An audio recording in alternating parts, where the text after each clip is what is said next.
Mga tol, ngayong gabi, nagluto ako ng boneless chicken inasal na may shrimp and chorizo fried rice sa loob gamit tong Simplas air fryer. Pupuksain ko taste buds mo, tropa. Panoorin mo to, kaya simulan na natin. Mga tol, meron tayo isang buong manok dito. Tara, dibon natin. Simulan natin dito mga tropa. Gamit yung daliri, susundan mo lang yung buto. Iiwasan natin na mabubutas yung balat kasi pag nabutas yan, wala na.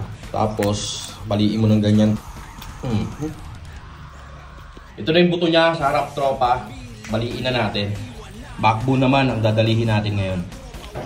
Kita mo ba yung leeg na yan, tol? Pwede yan tanggalin, pwede rin hindi. Pero ako, babawasan ko lang yan. Dito naman tayo sa legs. No? Baliin mo ng ganyan. Tapos yan na, nakita mo yung buto. Pasok mo lang ng ganyan sa daliri mo.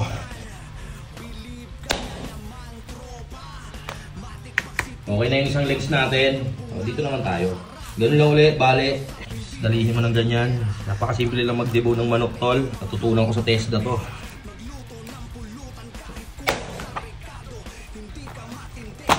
Ito na lang kulang mga tol, yung bandang kwetan. Tatanggalin lang natin yung buto. Tropa. Ito pa ba yan? Yan na yung puwet. Tanggalin natin maigi, tol. Para pag kinain natin, suwabing-suwabe. Okay na itong boneless chicken natin mga tol. Mag-prepare naman tayo para sa ating shrimp fried rice. Yan, sinimulan ko ng sibakin itong mga onion dicks natin. Next naman natin itong chorizo. Hiniwa ko lang ng maliliit yan. At yan ang mas lalong magpapasarap sa ating shrimp fried rice. Basag na rin tayo ng 2 itlog at lagyan natin ng konting egg yellow na food color. Ganyan lang diskarte ng mga Chinese restaurant para maging matingkad yung kanilang mga fried rice, tropa. Kuha na rin tayong tanglad mga tol. Nakumpleto na natin ang mise en place para sa ating boneless chicken inasal na may shrimp and chorizo fried rice sa loob. Kaya tara, simulan na nating magluto. Endis tayo ng kalan. Lagay muna tayo tubig. Tapos lagay natin itong chorizo natin para maluto muna siya mga tol. Lagay tayo mantika. Lagay natin itong hipon. Lagay naman tayo ngayon ng itlog. Mabisang shrimp fried rice.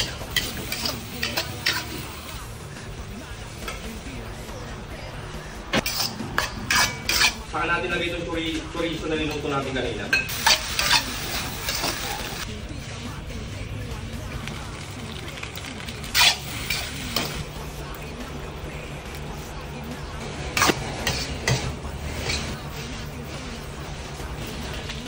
Dito naman tayo sa boneless chicken natin mga tol. Nilagyan ko ng tanglad sa loob. Saan natin ipasok tong napakabisang shrimp and chorizo fried rice sa loob ng hilaw na manok. Ganyang kasagad yan, tol.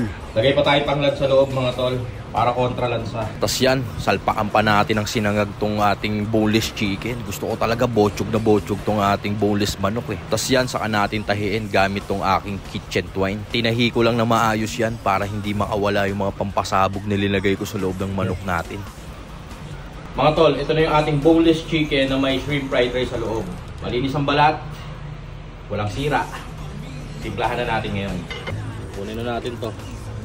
Tapos yan, hiniwa ko na yung mga siling labuyo natin. Next naman natin tong 4 na pirasong kalamansi. Ipiga na natin sa sile. Tapos timplahan natin ng toyo. Tapos lagyan natin ng pamintang powder. Yan na yung pangpapahid natin sa ating boneless manok. Pinahiran natin ng baliktaran yan, dahan-dahan mga tol, para talagang swabing-swabe tong chicken inasal natin. Antimano, dito na natin isalang yan dito sa aking 4-liter Simplas air fryer. 1-year warranty na rin to tol, at may kasama rin yung parchment paper. At sa halagang 1,299, meron ka ng elegante at pangbalagbaga na air fryer. Ganyan kasi katibay yung Simplas natin mga tol. Tapos yan, salang natin, set natin sa 20 minutes sa 200 degrees Celsius. After 10 minutes, pahiran muna natin ang ginawa nating chicken inasal sauce. Tapos salang uli natin. Ito na yung chicken natin mga tropa. Ito na diskarte dyan, boss. Tapos yan, baliktarin na natin yung manok. Pahiran uli natin ang ginawa nating sauce. 20 minutes uli sa 200 degrees Celsius. Tapos yan na yung tsura niya tol. Tignan mo naman kung gaano kasagad yan. Talaga naman putok sa taste buds mo to par pag natikman mo to. Mga tol, ito na yung ating boneless chicken inasal na may shrimp and chorizo fried rice. Tikman na natin. Tignan mo naman tropa kung gaano kasagad yan oh. Dito ko ngayon babanatan. Kita mo ba yung goodness na yan? Quality. Dito man tayo sa pakpak. May hiwalay na, tropa.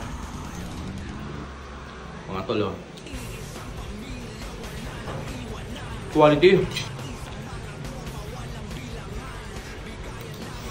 Naman tayo sa legs, tropa. Tingnan mo naman, oh. May kanin sa loob. Tsaka hindi mo na kailangan ng sausawan. Pumuputok sa bibig yung flavor, tol. Tingnan mo naman, lutong-luto yan. Ito pa, tropa, oh, para makita ng dalawang mata mo. Kita mo ba yan? Shrimp and chorizo fried rice yan.